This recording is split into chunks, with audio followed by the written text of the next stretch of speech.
Tēnā koe. Paul Foster-Bell. Thank you very much, Mr Speaker. Sir, before engaging in the main part of my discussion today, I'd just like to put on record condolences to the family of Lieutenant General Don McIver, who passed away 2 days ago. Don McIver was a very great servant of this country who not only had a distinguished and long military career, he was a proud resident of Wellington and the Hut.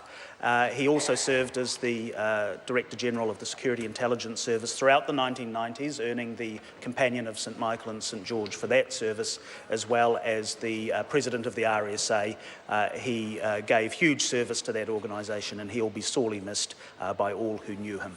Sir, this is a government which is focused on delivering future-proofed government for the 21st century. If you look at a range of portfolio areas, from law and order, which my colleague, the Honourable Judith Collins, was just discussing, through to economic development, from the provision of passports and supporting of tourists coming to our country, through to the education of children, this is a government focused on doing what is working and actually leading to positive results, not relying on outdated ideology from another century and another decade.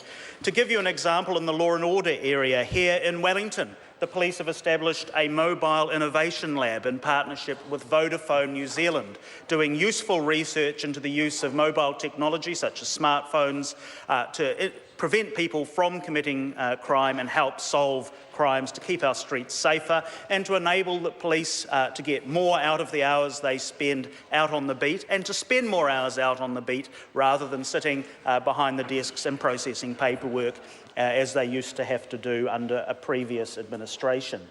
But if you turn to other areas where the government is innovating, I think the discussion engaged in by the previous speaker who just resumed her seat is an interesting one. With the council reforms that we are proposing under the Local Body 2002 Amendment Act, where you'll see a greater enabling of council-controlled organisations, exactly the sorts of problems that we have seen in areas like the Hawke's Bay might actually be able to be avoided. So, for instance, we heard on the Local Government Committee last week that Watercare, which is a CCO responsible for delivering water services throughout Greater Auckland, the new Auckland super city, took on board assets that were previously not well managed by their predecessor councils. For instance, in the Franklin Council, you had bores of the sort that exist in the Hawke's Bay which were not treated. And they have implemented a program of upgrade and change across that region, where all the water delivered throughout the Auckland region is now chlorinated or treated by UV treatment, prohibiting the formation of Campylobacter, Helicobacter, E. coli, those sorts of risks to human health that Mrs Martin seems to find so amusing, but which this government treats very, very seriously. Sir, in other areas, Wellington is the capital of innovation, and I'm very glad to work as the Nationalist MP based here in Wellington Central. We have some of the great innovators of this country. For instance, Xero, a wonderful company set up by Rod Drury, who is a serial innovator. This is not his first enterprise, and which is delivering services to government as well as the private sector. So as well as being committed to the capital, they're building a new head office down on the corner of Cable and Taranaki Street.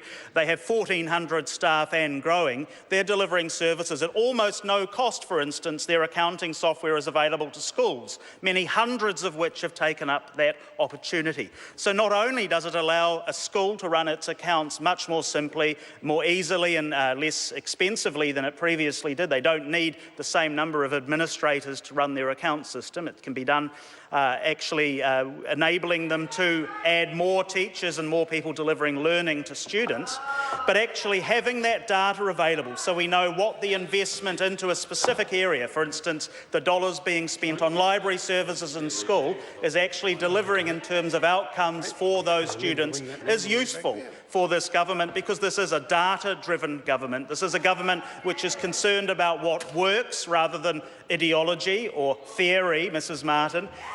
And so this is an example of a very useful innovation that has been employed. And I want to commend our excellent Minister of Education on her comments earlier in this debate.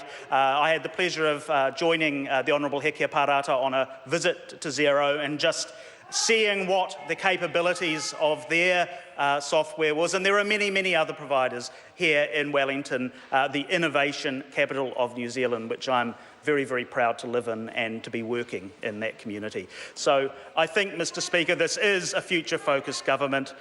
Thank you. The Honourable Phil Goff. Mr Speaker,